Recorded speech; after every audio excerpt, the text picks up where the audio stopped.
Jai Meher Baba. This is Ravi Alluri from Myrtle Beach. Today is actually Lord Rama's birthday in India. Wow. Yeah. Wow.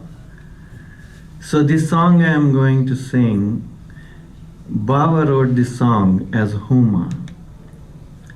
And Ishtiyake Shauk Jab. So Baba is saying, when the longing and the intensity of longing and the sorrow within that intense longing becomes above and beyond the limit, he, in all his splendor, will be right in front of your eyes. And in the second verse, Baba says, Kya kahun e dil khudi khokar. What can I tell you, O heart? What happens to you when you lose your ego? The human that you are will become God.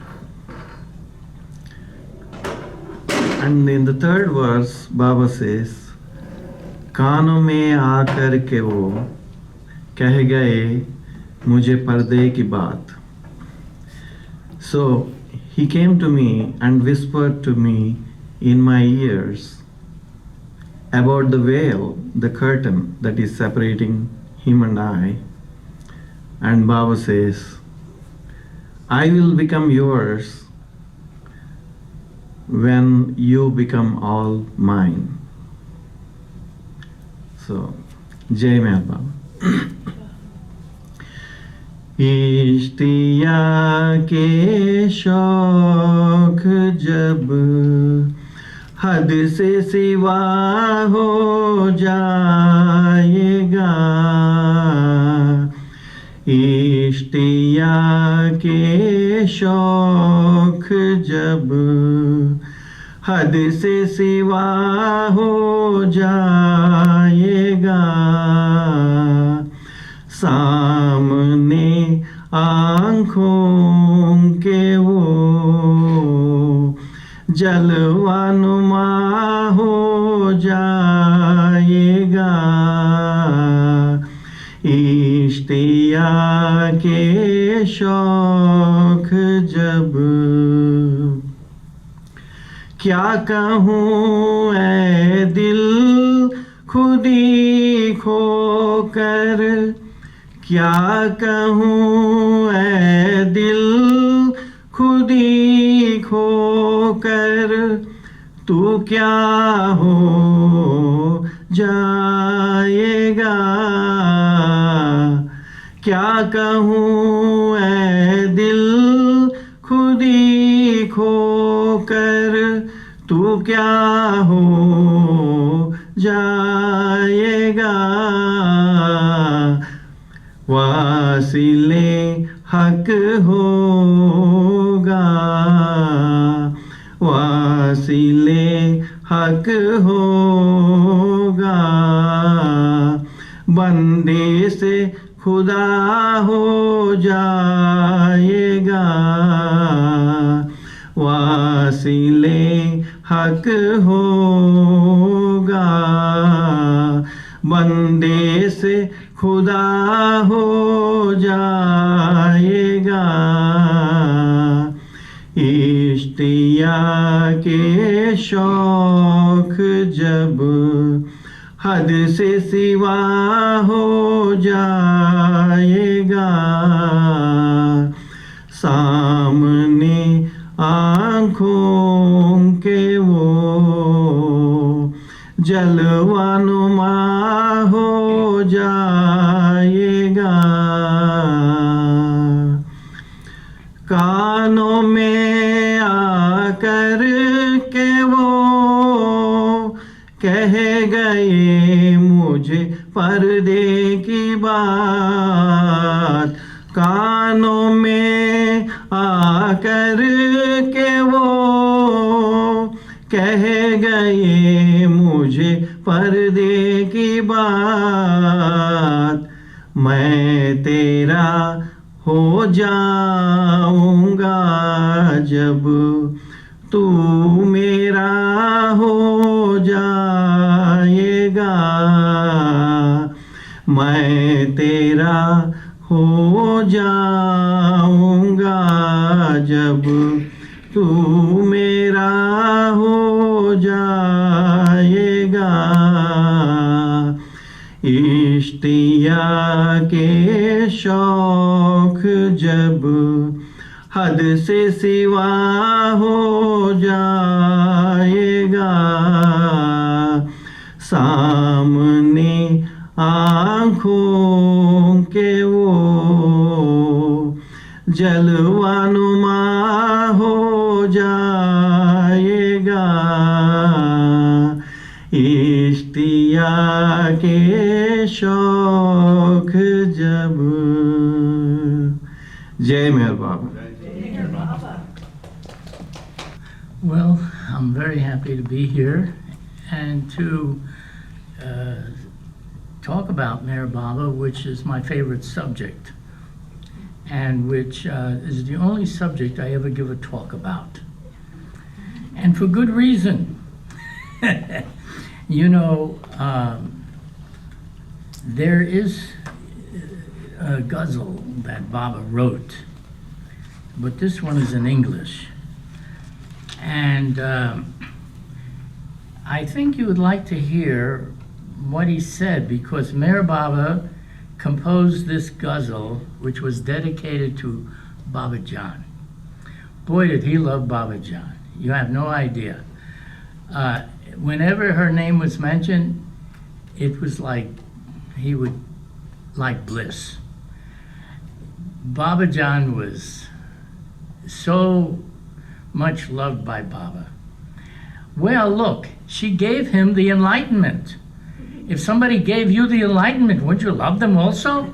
I think so, because you would be feeling the infinite bliss, the love, the power, the knowledge of your true existence. So here's what Baba wrote. Oh, beloved Master, I am eternally grateful to you. If I had 100,000 lives, I would sacrifice every one of them at your feet. You drowned me in the eternal ocean of oneness and transformed me into an ocean like yourself.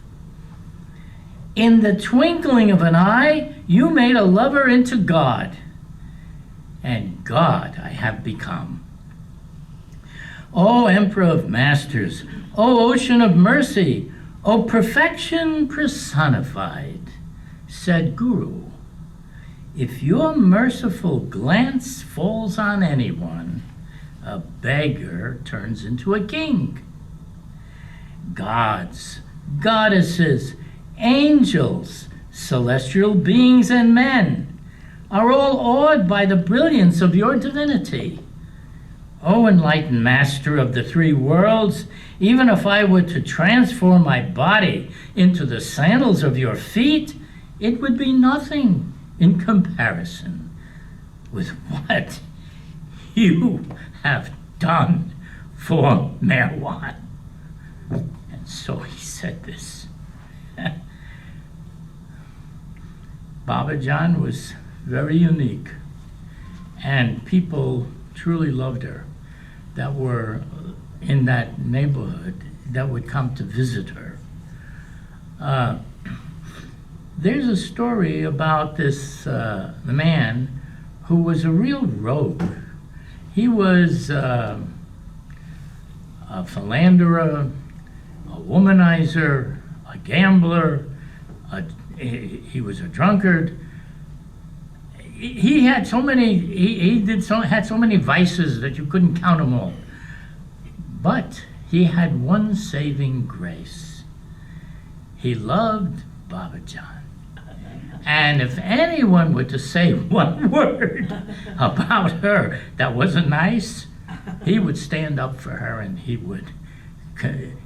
he would trounce them. He would say, "What do you know? You don't know anything about her. She is someone far beyond us. Well, you shouldn't even be thinking about saying anything against her. You don't know anything about her." This is the way he would talk to them. Well, as time went by, but of course, I meant to say that he would always visit her. He would always be sitting there with some of his other friends, low-life friends that you would call low-life. Anyhow, he dies. Now, when he died, Baba John called the taxi. And these taxi drivers, it was a great honor if they could drive her. So she just said drive. She didn't even tell them where, just drive. And they drove, and then she tells them to stop. And where do they stop but at the doorstep or the stoop of where this man lived. And he was inside, but he was dead. Well, it is said that he had quite a sour look on his face in his death. Anyhow, she stops there and stays for a little while, and then she calls the taxi to come again because the taxi wasn't working now, and so anyhow it starts to work, and she goes back to the tree where she would stay. Then this man, all of a sudden, people were saying that, oh, what a pleasant look he has on his face now. Before it was so sour, like the depraved life he led, and now it's all, so wonderful.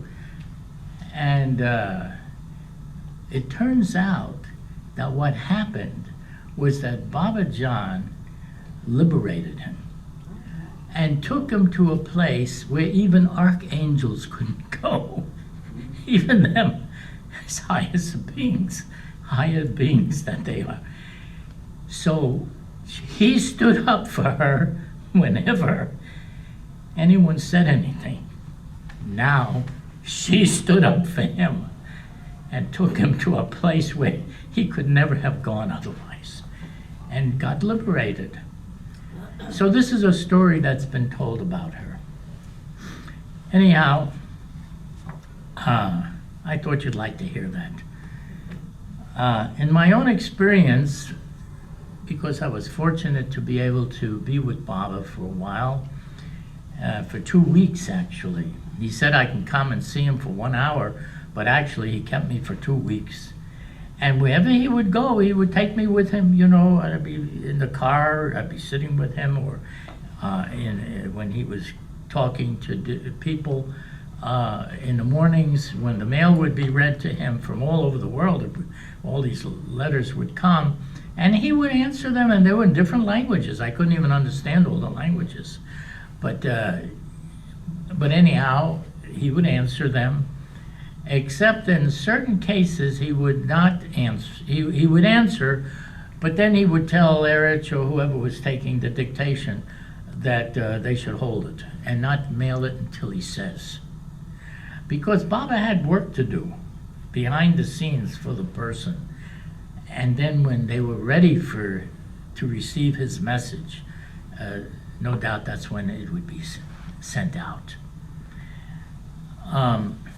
This is a book.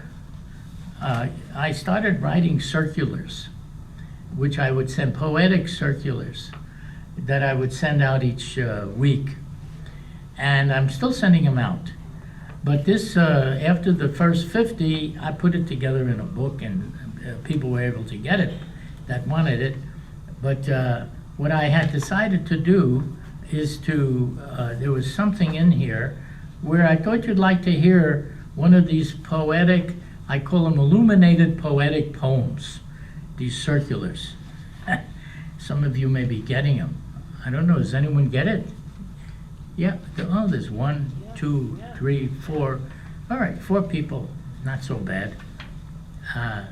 Now, let me see if I can find the one that I wanted to read you, because this here is very good. It really tells you something about what happens with the avatar. Let me see if I can find it. I have a table of contents here. Let me see. Robert. You'll find it.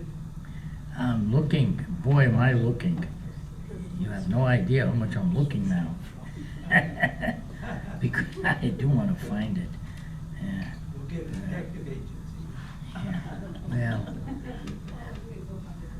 Well, it turns out that the one I'm looking for, the truth be told, book.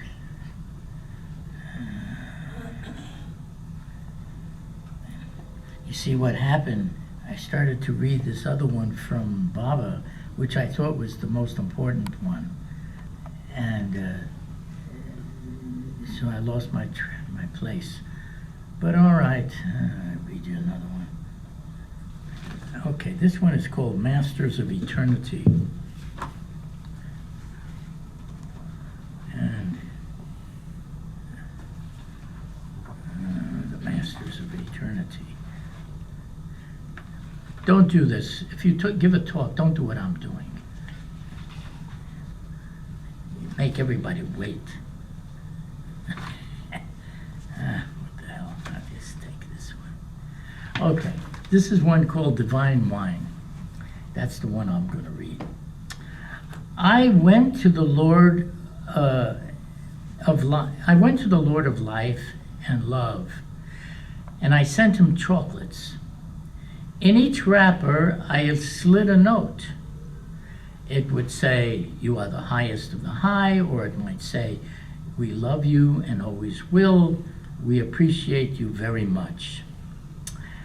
So many chocolate bars were sent, so many times by me and my brother Edward, each with a note inside. Then you see, Baba would get these bars, and he would open it up, and then he would see a note from us. That would be what was happening. Then one day a cable comes. "You're sweetening my mouth now with chocolates. One day I will sweeten your mouth with divine wine." Mayor Baba, that was the telegram he sent. This turned out very well. Who would think chocolates for divine wine? Talk about intoxication.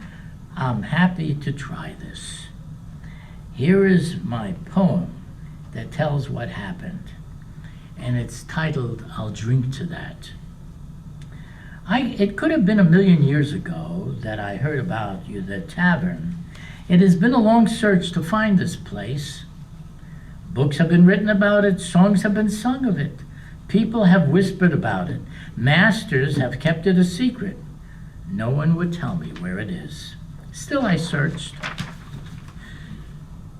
Then one day, unexpectedly, I met you. You asked me for a box of chocolates. You said, "You're giving me chocolates now. One day I will give you divine wine." I was so intrigued that I began to follow you everywhere. Finally, someone knew something about this tavern, where everyone speaks in song, where laughter is the norm, and where the wine of love never stops flowing. A place where everyone is intoxicated with unearthly joys. In this place, the fountain of ecstasy is always gushing out. Just when I thought there was no more of this magic brew, the tavern master pours another round. I take flight into new realms that makes me fly on currents of bliss that are like the waves of the ocean. Together we fly and sing love songs that only this intoxicating brew can inspire. This tavern is where I live now. I searched for the tavern for ages, but when I met you, the tavern came to me. I now know truth is not in words, but only in your heavenly brew. I'll drink to that. And this is really what it's about, because the avatar is the tavern master, if you want to put it that way. And he dispenses the intoxication of his own presence and his own love, which you don't find anywhere else. So people even come, like they come to the center here. It's a place of pilgrimage because his presence and the idea of where he's been and walking in the footsteps and in the paths of the Master, there's nothing like it. So people come from all over the world. They'll come to the Meher Center here, or they'll go to India to the Samadhi where Baba's body lies, and it's for his intoxication. I used to say that if you go into the Samadhi, it's like taking a bath. You get cleansed. Your mind, your heart, your mind, everything. You don't even have to do anything. It's just like a bath. You sit in the water and you get clean.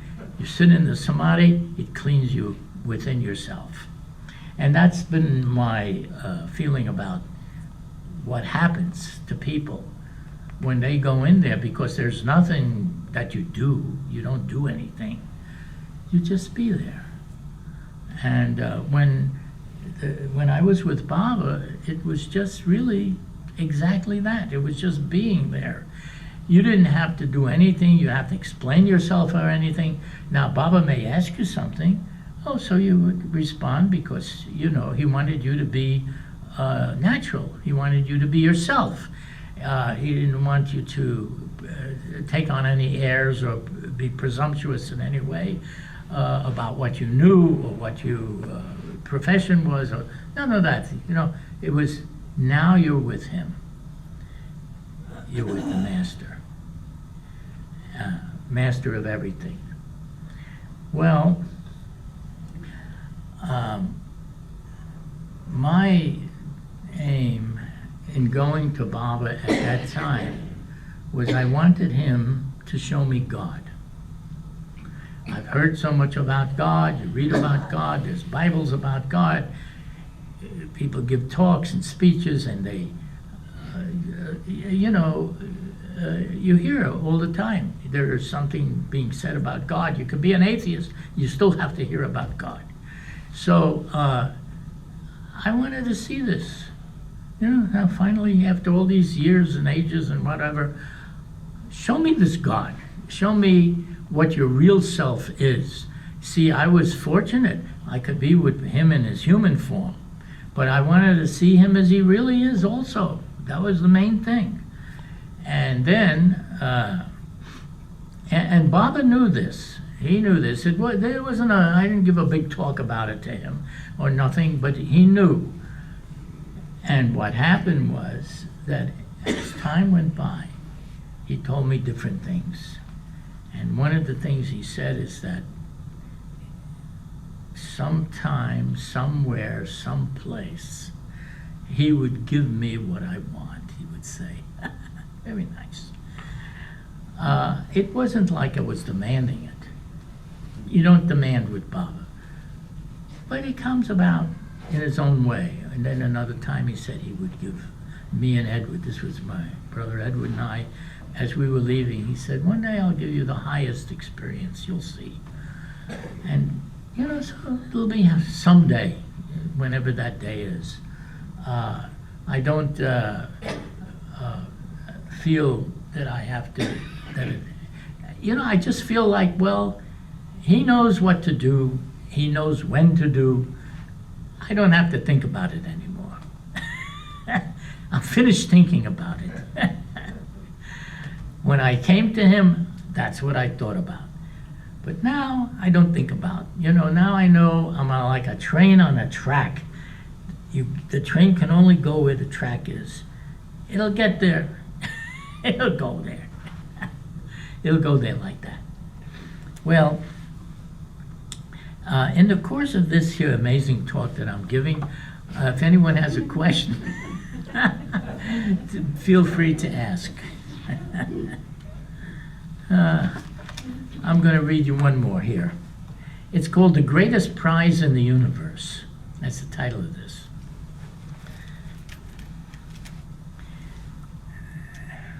I can see better with this. Dear friends and those who love Meher Baba, This is a letter I sent to my Baba lover friend who is going through some big problems. But it also holds true for anyone whose problems appear to be insurmountable. So I am sending this out to all to see and benefit from. Your letter, I'm addressing this to my friend now. My dear old friend, your letter reminds me of what happens when the master wants to give the highest prize in the universe and beyond the universe to someone. The everlasting gift of God realization, which contains the bliss eternal, that is the root of happiness itself, and the glory of one's almighty self. Such a one is stripped of every attachment. Either you give it up inwardly, or it gives you up. One way or the other, the preparation is in place for the gift to be given and received. To say you are most fortunate is an understatement. To say it is most painful being rejected by those most close to you is also an understatement. To say you are loved by the one who is in everyone is like winning the lottery. 1 in millions wins Baba's lottery, for which no sacrifice is too great. How lucky can you be to suffer a torment that ends so wonderfully? Not just for you, but for all those who made you suffer for this gift. You have always been my brother and my friend. If my age does not get in the way, I expect to go to India again in the fall. I usually stop in Pune and would of course want to see you. Guess what? The sun is coming out and the darkness is being wiped away. In his almighty love, Irwin.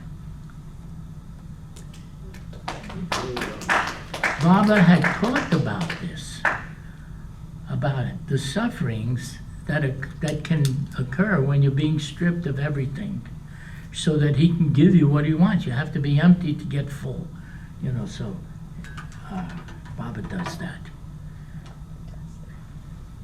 But, normally I'd never write to anybody like this.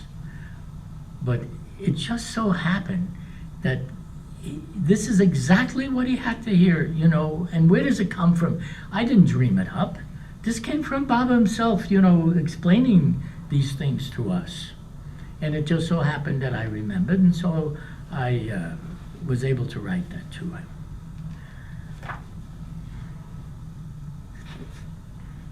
Being with Baba was, people ask me, what was it like to be with Baba? Well, all I can say is that you would like it. He was such a good, Baba was so pleasant. He was so nice. You hear about all the struggles and difficulties that people have to go through on the path to God. With Baba, he was like such a friend. I can't say, of course he was a master, but he was also such a friend. And he had me visiting his family. He had me, being with him all the time. He wanted me to be very close at all times. And this went on, originally he wrote and said I could come to see him for an hour, but then he kept me for 2 weeks. And I knew, even when I left, that what Baba said an hour, we'll just see about that, because I had no intention of wanting to leave so soon. Of course, I wasn't going to defy Baba if he were to say just leave, but just the same, I didn't think it would come to that, and it didn't. And he had me there, he had me going on an elephant ride with the Sorab and Rustam. There was this elephant that Baba used to visit, and the elephant would raise its trunk up when Baba would come, and he would salute Baba. Go figure it, he didn't salute anyone else, but he did for Baba. And but the elephant was there to give people rides. Then there was going to Baba Jan's tomb. The first day, Baba wanted me to visit her tomb. So Merji took me over there, and when I saw Baba Jan's tomb, they had the picture of her on the tree. Boy, what a lady she was. She was really something. And you could see, I don't know, I could see how impressed I was just looking at her picture. You know, this is really something. And of course, she was the one that enlightened Baba.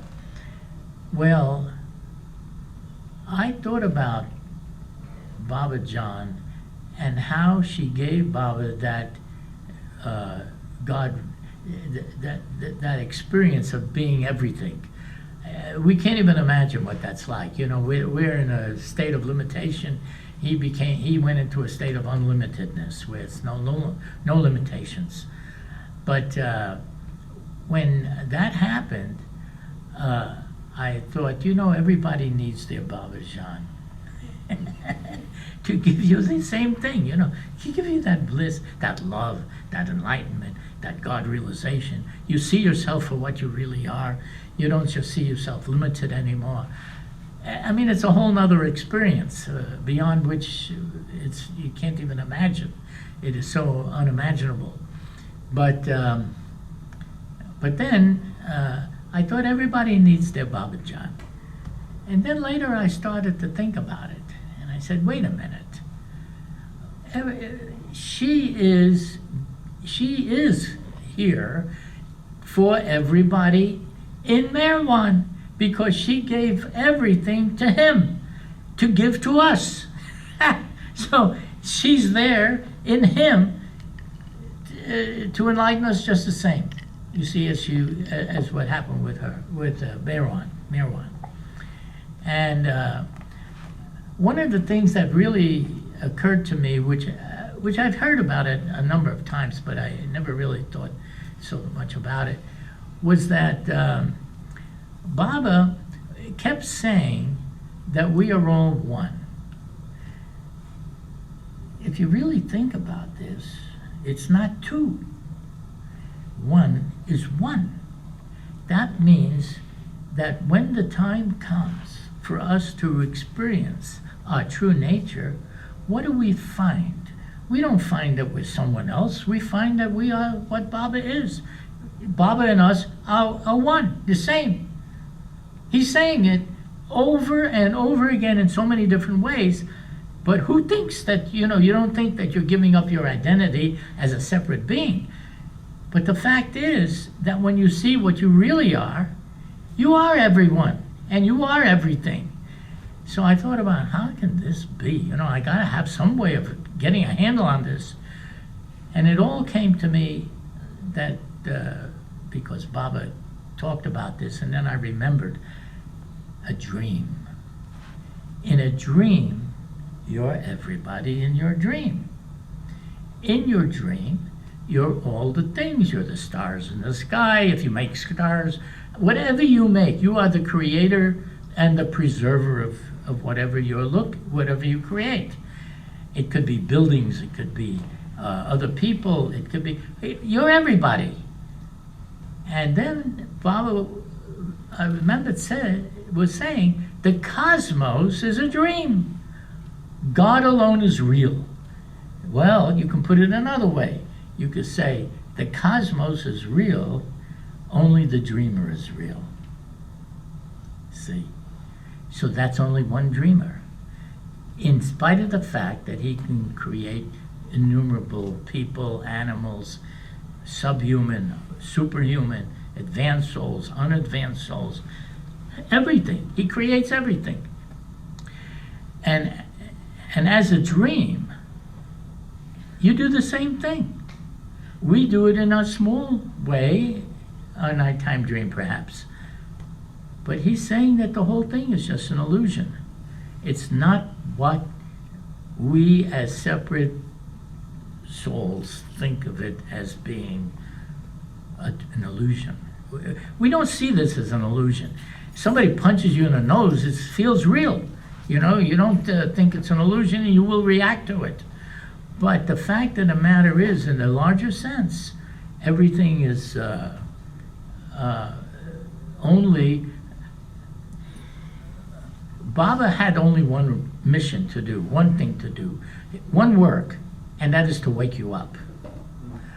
What do you do with somebody that's asleep dreaming, or that's dreaming, or it's his dream, or whatever dream? There's only one thing to do, and that's wake up. There isn't anything you can do in the dream itself. Meditate, contemplate, yoga, do all the yogas. It's just more mentality that's going on.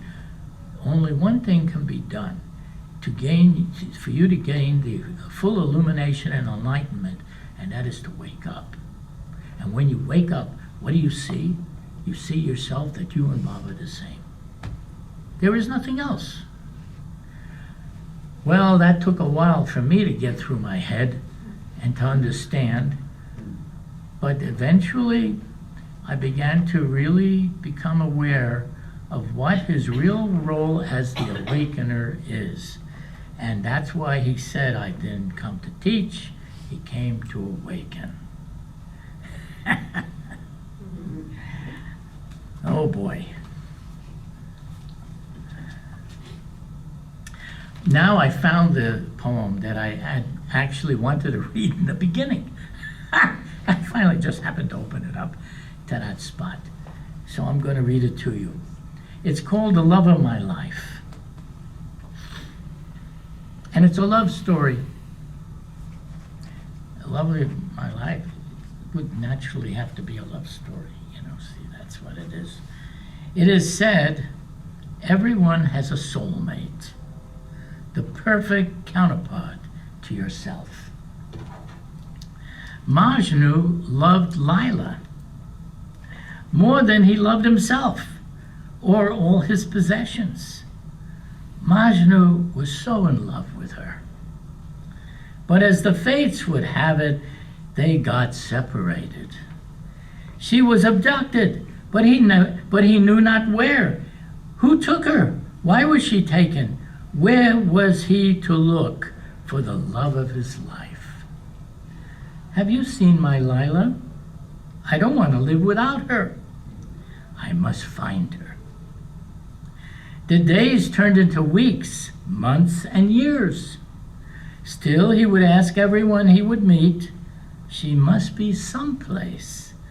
The pain of a separation was too much. It drove him to desperation. Look at how the Lord of all works when he wants someone. Desperation does it every time. So the great Lord, seeing how ripe the soul is, who is tearing his heart out for love, sends a messenger to him.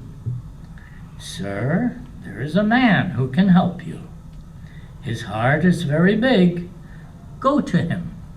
He knows all about love. He will help you find who you seek. With these words, hope poured into him. Nothing would stop him from seeing this man. Let me see. But does he know where the love of my life is? I can tell you this. You never know what the Lord of Love will do when he wants you. He rules the law of the lawless infinite. So he went and was told, now you are drawn to me. It is the love of your life you want. It is said that the great Lord, in one timeless moment, made him one with the heart of everyone. Oh, Lila, I see you in everyone. You are everywhere. You are forever the love of my life.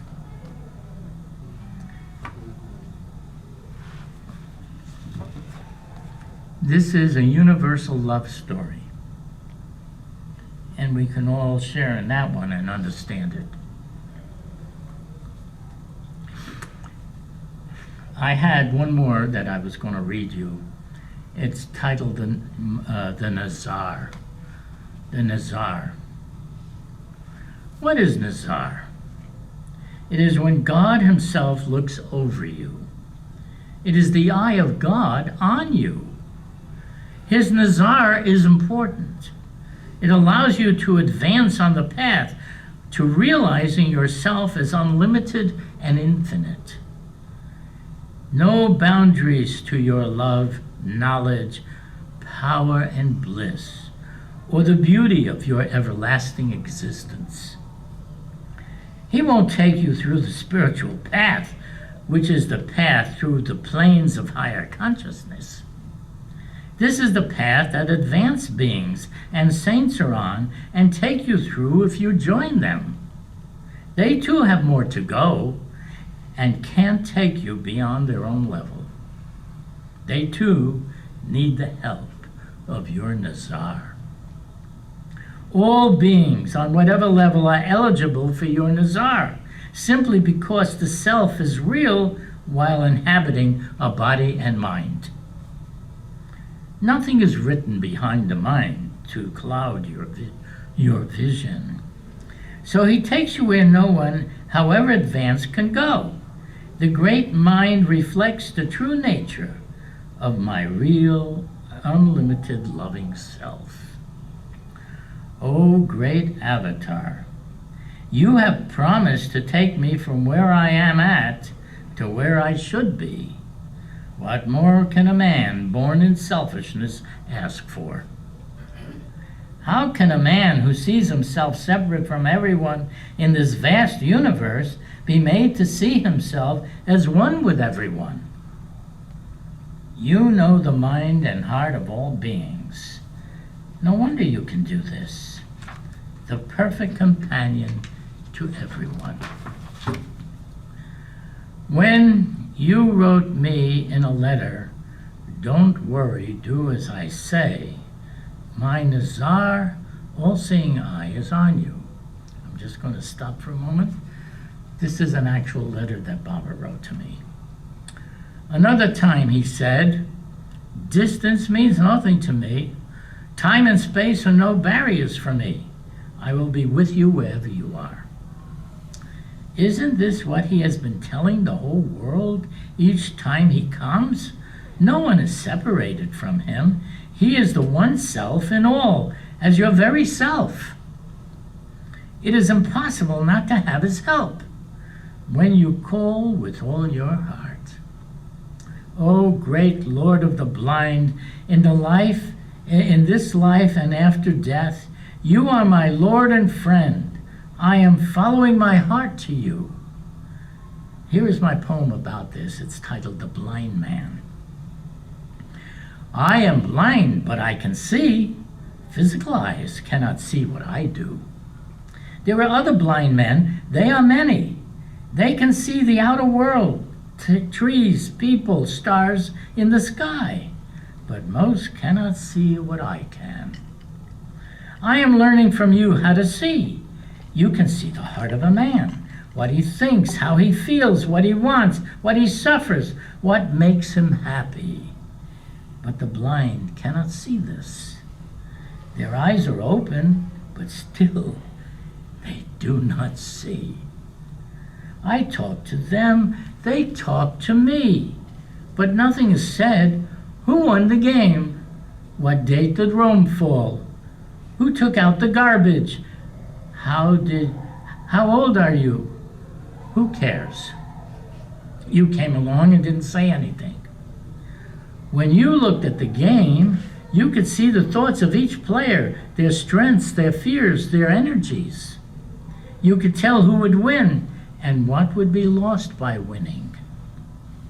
You could see the chain of events and circumstances that no man could control that led to the date of the fall of the empire.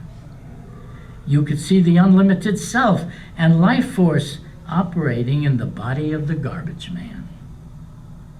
You could see the age-old history of every man that approached you and how he came to be with you this day. I'll stop there for a moment. I really felt that Baba, when I came to him, he would look at me and he could tell him, and he could see everything right from the time I came into existence. I mean, he could see far back. I too heard about you and went to see you. I came from the land of the blind and wanted to see beyond physical sight like you do. I can see, I can see. It is true. He can give sight to the blind. The inner sight. Well, I think I've talked enough. Did you want to say something? Yeah, I have a question. What was the most surprising thing that you experienced with Baba? What did you? What was the most surprising thing you experienced with Baba? What did? What was the most surprising thing that you noticed about Baba? Oh, surprising. How natural he was. Baba was so natural. Anybody could just be with him and feel completely at ease and at home with him. He was like a family member, a member of your family. Someone that you could go to, you could tell him anything. He would only have the best advice or interest in you to help you. You felt that you could say anything to him. And he wouldn't just wait for you to say, he would tell you things too. You know, he would say things. And that, the naturalness of Baba, he was like, you'd say somebody that was dear to you in your own family. That's how I felt when I was with him. You know, and that's the way he presented. The first thing he did when I walked in is he embraced me and he hugged me and he kissed me on my cheeks and he had me sit near him. And there was maybe 15 or so people in the room at the time. And he asked me normal things. He said, how was your trip? Then at one point he said, how did you come? And I said, Baba, I was able to come because it was your will, because I knew that he had told me in a cable when I didn't have the money to go. I wrote to him about it and I said I wanted to come and see him, but I had no money to go. And Baba said, don't worry, in the cable. He sent me back a letter, and it had one sentence in it, don't worry, circumstances will adjust themselves. 2 weeks later, I'm there. Before that, for 6 months, I couldn't go. Nothing would work out. And this time he said, that's a whole nother story as to what happened. But that was how I got there. That was how I got there that time. All he said was, don't worry, circumstances will adjust themselves. And they did. Right off the bat, no became yes. But also, Irwin, you talked to him, you conveyed to him that I don't have the money right now. I want to go, I want to come see you. And it feels like that talking to Baba and telling him, you know, is really important. So he can then exercise his ability, right, to get you there. Well, yes. Yes, I would say that I wanted very much to go see him. And, you know, I felt like so many people may feel today that would have liked to have met Mayor Baba. But at that time, I was thinking that, oh boy, you know, because I read about all the things about him, I said, here he is again, and I can't get there, and I don't know what to do about it. Nothing works out, you know. So I was thinking, I don't want to miss him again. I don't know why I thought again, you see, but it was like he comes, and then I miss him, you know, and the next time he has to come again. Well, I'm thinking this here. And then at one point I got so desperate that I decided to write to Baba and just tell him that I wanted to come and see him, and I didn't have any money to go, and I I needed, but I knew that if he wished it, that if he willed it, I'd be able to come. I told him that in the letter. So that's when he wrote back and said, "Don't worry, circumstances will adjust themselves." And immediately everything started to fall together. But it was a whole episode. I mean, there was quite a drama to this whole thing that happened. But I think it would be too much of a story to tell at this point. But you're right, you know. If it hadn't been that he was there, how would I have done it? But that's the way it was. When I was there, he said I was sent to him by another master, and with no explanation to that. There was no explanation. It was just said in passing, you know, just happened to sort of offhandedly. That's why I said earlier, it's like he looks back and sees, how is it that you came to the point that you're at with him? And he looks at your history, which you can't see your own history, but he can see that. And then it was like when he said that, it was like, oh, so it's like, it's as if you were reading a book, and then suddenly you come across a certain part that you particularly struck by, and somebody happens to be around and you say, oh, you know, I want to tell you this here, and you read them what it was. See, and it's just in passing. He said it like that. But you see, his lovers, and this is one of the things I always felt, all of his lovers now that love him so much and would have liked to have met him and seen him will do so. It'll be in the next Advent. You'll come back again, because you always you're always attracted to what you love. Love is a very powerful attraction. You get attracted and you will go to whatever you love. That is the law of nature, the law of the universe, you can say. You always go to what you love, and your love for Baba brings you to him. You will be there. I just found that really interesting that you conveyed that to him and he helped. I feel like he wants that intimacy from us. He wants us to talk to him. The other thing, Irwin, that it is a theme running in your talks is this scoundrel. You told the story of the scoundrel that knew Babajan, that stood up for Babajan before, and previously you told the story about the Arangan thug who bowed down to Baba. So this theme of this scoundrel seems really poignant for you, but to us as well. Well, you see, the thing is this. It does not matter what your past has been and what all of your impressions on your mind is, because that's exactly what he has to wipe out. It doesn't matter how good a person, good deeds that you may have done, bad deeds that you may have done, or a mix of both, whatever it is.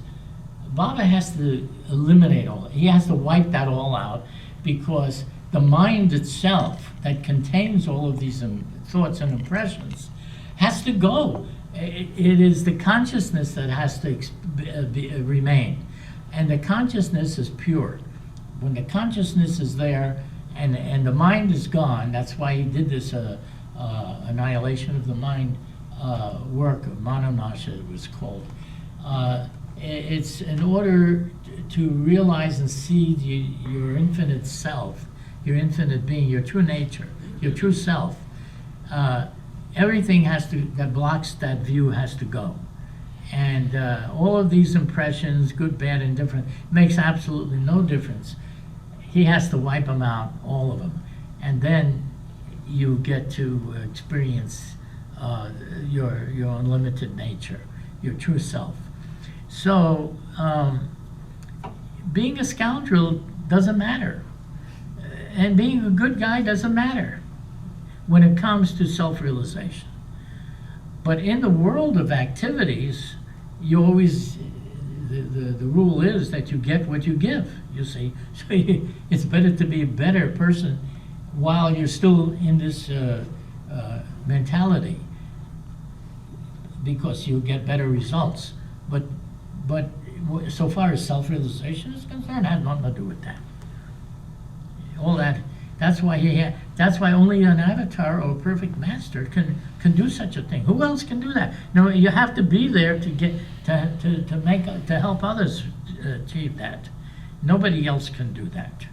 There's no saint, no yogi, no disciplines, nothing. Nothing works because it's all within the framework of the mind that occurs, and he has to get rid of all these impressions. And yet, the mind is very important because it's what you evolved through the evolution. You evolve consciousness. Without consciousness, you can't be self-realized. So you had to have consciousness, and that was the purpose of the mind, to evolve consciousness. Now we know that. Next. Is there a next? All right. Irwin, is there a particular thought that you favor when you think about Baba, whether it's you and I are not we, but one, or all is as I want it to be, or don't worry, be happy, or whatever it might be? Is there one that you particularly identify and are attached to? I'm not sure I understand what you're asking. Well, I'm saying we all think of Baba in different ways. Yeah. I mean, right now, when I'm thinking about Baba, I try to remember that Baba says, all is as I want it to be. Accept my will completely, and my will be completely yours. You might remember your personal needs. Okay. Someone else might think of something else. You know, we approach Baba from different levels, whatever level we're at. And Baba will always give you some advices to suit you, you know, what's suitable for you. In my case, you know, I have to talk about my case. In my case, I don't think about that anymore. I just have reached a point where I know that Bob is already taking care of everything. You know, it's like that Nazar. He's already looking at I don't have to worry about myself.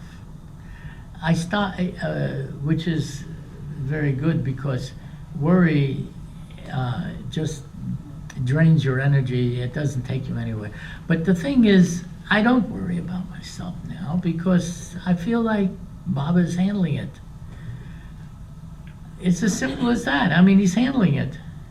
So I don't have to concern myself with trying to handle myself to somehow get enlightened or do some special meditation or work to realize and to experience that.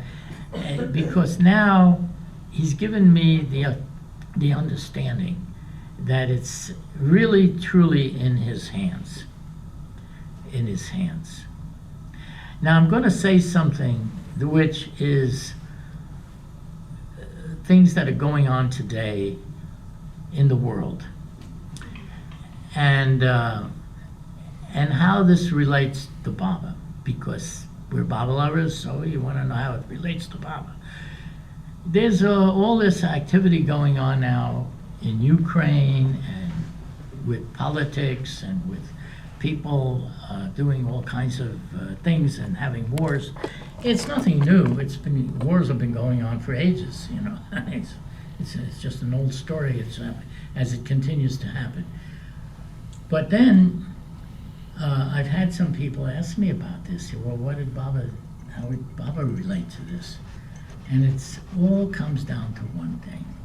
What Baba explained about the masters and about how all these presidents or leaders that we look up to are all like puppets on a string, because the string is the mind, and he runs the mind.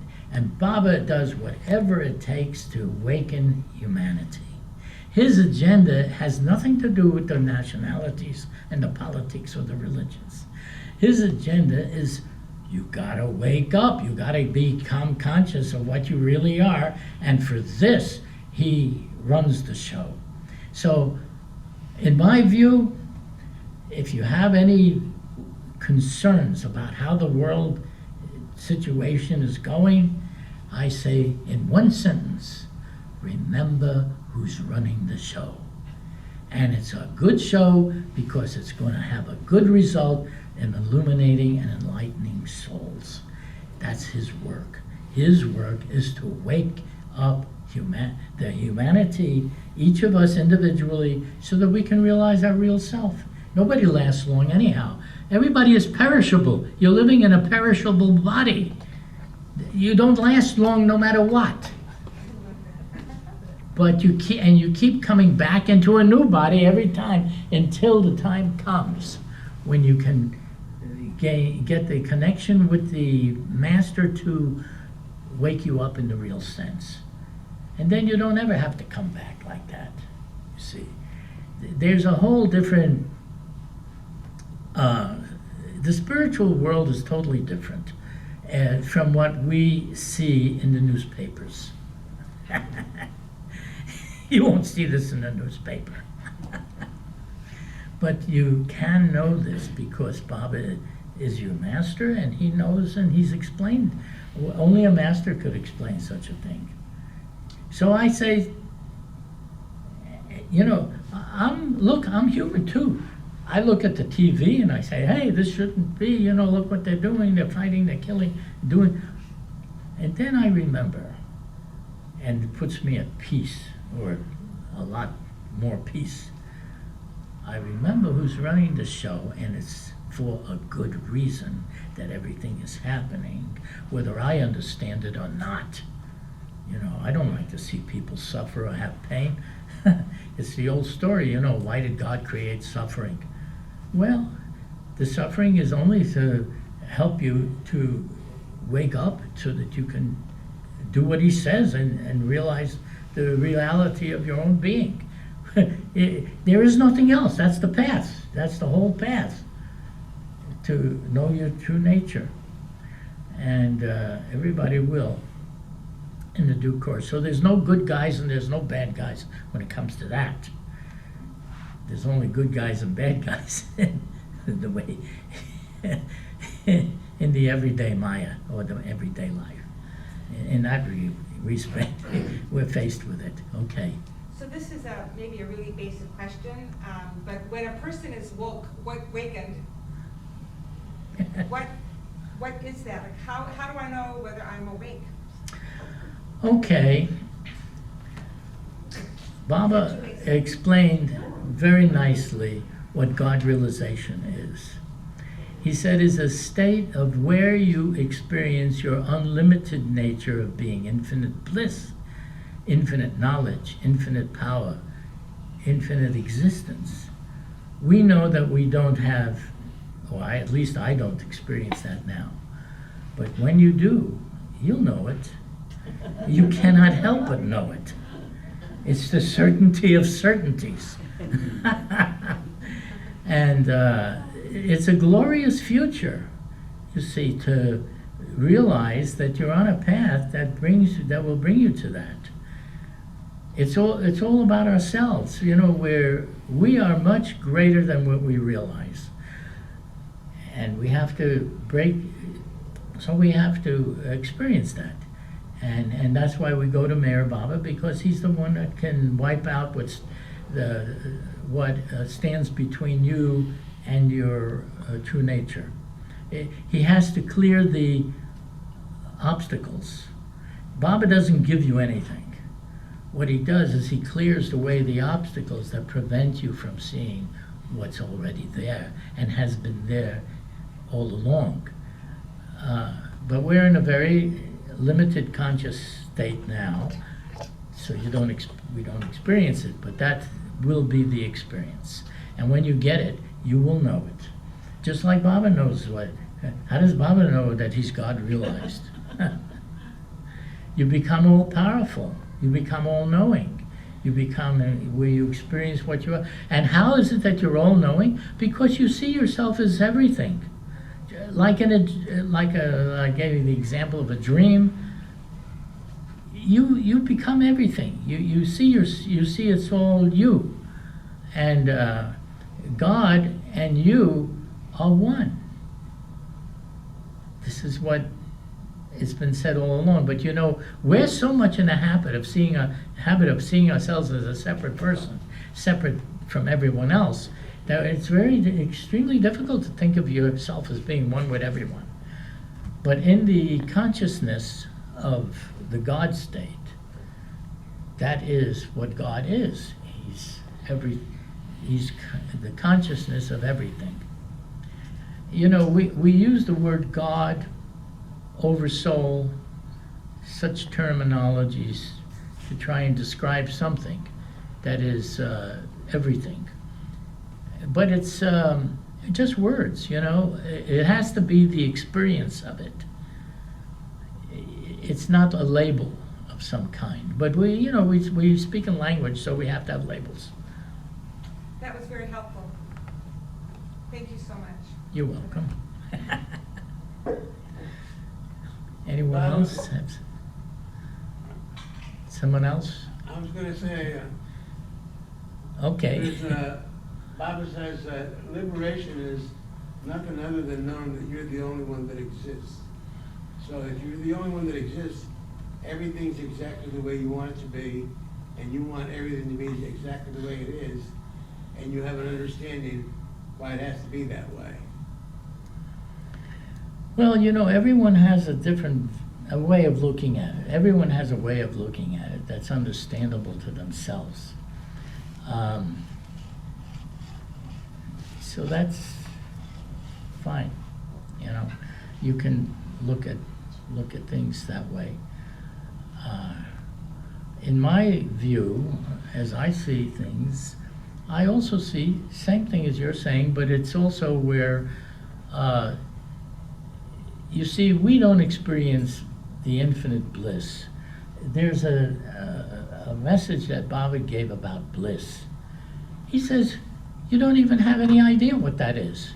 It's the experience of your infinite self. It is, you are bliss. That happiness is the source of all happinesses. And yet, we don't have that experience, you see. So, we have to understand that there's a lot that we don't understand and that we don't know. So, but it will come. It has to come because it's there. It has to come. Did you want to say? Yeah, Irwin, you said before there was more to the story about your first visit to Baba, and maybe we would like to hear that. Yeah. I'd like to hear more. How that came about? Well, you've talked for an hour, so you decide. Do whether- I have any more time left? I just said you've talked for an hour, so I don't think you want to start something that'll take you a half hour, but maybe Oh. a short thing. All right, I'll just say it, I'll summarize. Good. Okay, and then that'll be That'll the be end of my, perfect. end of my talking. When I got that message from Baba, don't worry, circumstances will adjust themselves. I thought, good, I wonder what's going to happen. Well, all of a sudden an idea comes to me. My dad decided that he wanted to go on some vacation. And he put me in charge of his business, which was in real estate. And because he wanted me to take an interest in it. I wasn't interested in it at all. I was interested in the spiritual world. I was interested in Mayor Baba. I didn't care about that. But now he put me in charge. Okay. Well, as it turns out, I suddenly get an idea. You know something? He's got all this property, this land. He was in land subdivision. Maybe I'll put a big ad in the newspaper and I'll sell it all out, and I'll have money to go to see Baba. So I'm thinking, this is what I'll do. So just put an ad in. I put a full-page ad in the newspaper. I put another one for Saturday and Sunday, 2 ads, Saturday and Sunday, and this was very expensive. And where am I getting the money? I'm getting it from my father's account, you see. But he put me in charge of it, so I could do, handle it. Now, the day comes, I'm really shortening this, but the day comes, which was Saturday. You see, if you don't sell the property Saturday and Sunday, nobody comes on Monday. It's either Saturday, Sunday, or nothing. All right. So I put the ad in, and a big full-page ad. Boy, people should really be pouring in to come and get this, buy this property. And it's 8 o'clock, and there's salesmen, and there's the office, and there's maps and projectors to show the properties and everything. And it's 8 o'clock and 9 o'clock, and we're waiting for people to come, and it's 10 o'clock and 11 o'clock. Not one person shows up at 12 o'clock. I can't believe it. It's a full-page ad. My God, if anybody's going to show up, they'll come for that. 1 o'clock, 2 o'clock, 3 o'clock. Nobody. Finally, the one lady comes in and she says, I'd like to buy some property, but I don't have enough money to pay for the full down payment, which was only $25. So I have $5, if that's okay. I said, anything is okay. Yeah, it's okay. And that was all that was done on Saturday with a full-page ad. One person, $5 came in. Now, Sunday comes, the next day. All right, Sunday. So everybody is there again at 8 o'clock in the morning, and now 8 o'clock goes, and 9 o'clock, and 10 o'clock. And not a person. I said, this is a miracle. Nobody's coming. You would such, in the Miami Herald, such big ads. Nobody comes. 10 o'clock, 11 o'clock. I look at the clock, and it's coming to 12 o'clock noon. 12 o'clock. And at that point, I directed my thoughts straight to Baba. And I said, Baba, if you want us to come, you're going to have to do something right now. You have to make a miracle because we need it right now. All of a sudden, I start hearing this sound. And everybody's suddenly listening, and there's this rumbling sound. It's a rumble, boom, boom, boom, boom, boom. And it's a rumbling sound. And it's coming closer and closer to where the doors of the office is, because we're on the 18th floor of this building, office building. And it's coming, and it's getting louder and louder, and then everybody begins to notice this noise. What is this noise? And then all of a sudden, the doors of the office, there were double doors, they swing wide open, and this mass of people fill up the whole place in a second. In just seconds, the place is filled up with people. Everybody wants to buy something. And this goes on and on. The phones start to ring, and we can't come in. Can you send somebody here? We want to get some property. And this goes on for 6 hours till 6 o'clock.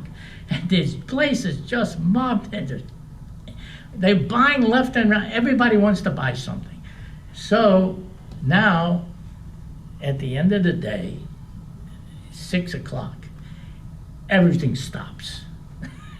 Like a switch, it all goes off. Everything stops. And in the meantime, my dad had come back. You see, the part I forgot to tell you was that he wanted to cancel those ads because he said this is too much money, all of that. But anyhow, the newspaper would not cancel it. It was too late, past the deadline.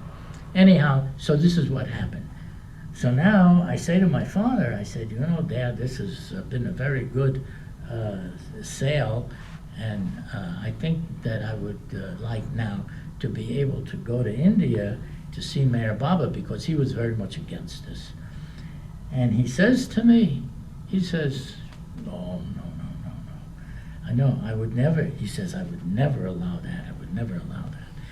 I said, well, I have the money, I made the money. He said, oh, well, it was never a question of money. I said, it wasn't? What? It wasn't a question of money? He says, no, it's the principle of the thing. See?